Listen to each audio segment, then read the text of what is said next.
Thank you, Mr Acting Deputy President. The economic consequences of the coronavirus pandemic could not have come at a less convenient time for Tasmania.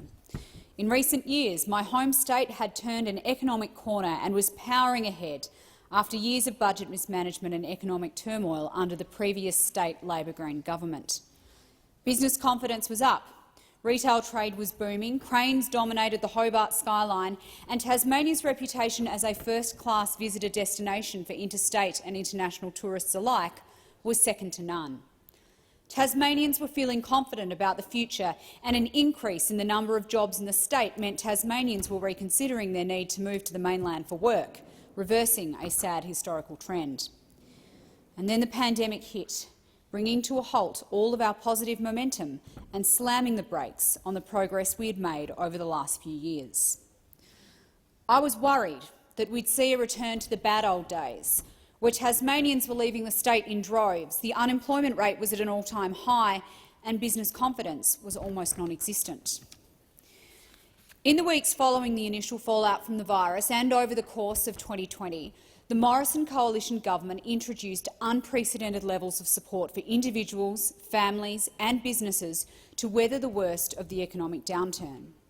Budget initiatives in the form of tax cuts have helped ease cost of living pressures by putting more money back into the pockets of Australians. Retail figures show that Tasmanians have been spending this money locally, taking up the call to support local business by buying Tasmanian produce and manufactured goods.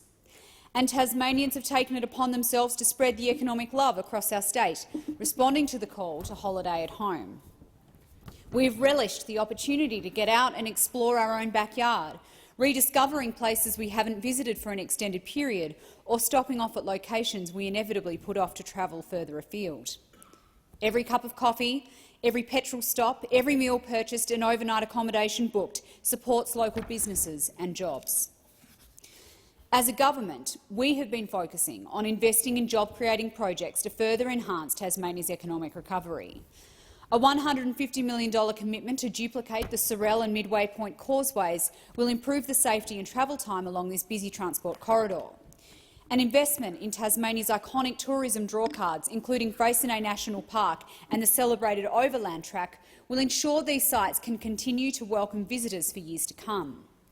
This kind of targeted investment is exactly the type of stimulus the economy needs right now, creating better public and community infrastructure and, most importantly, creating local jobs.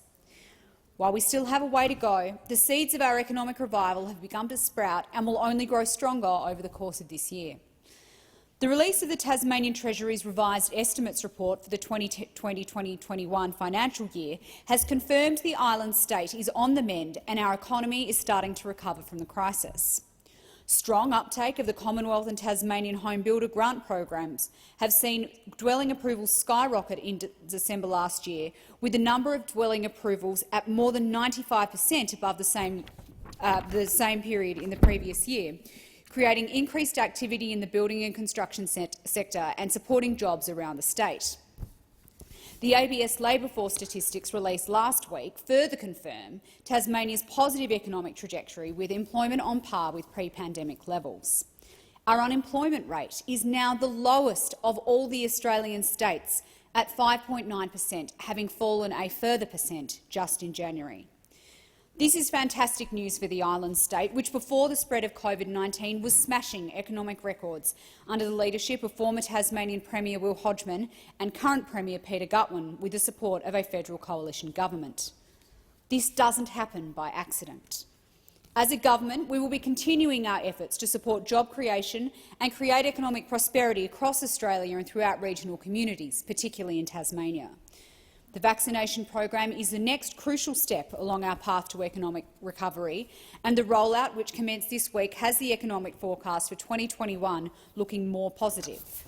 My strong hope, and the ambition I share with Tasmanians, is that we can get our state back on track and continue on our journey towards economic prosperity as soon as possible. I'm confident we can build upon this success to come out of this crisis stronger than ever.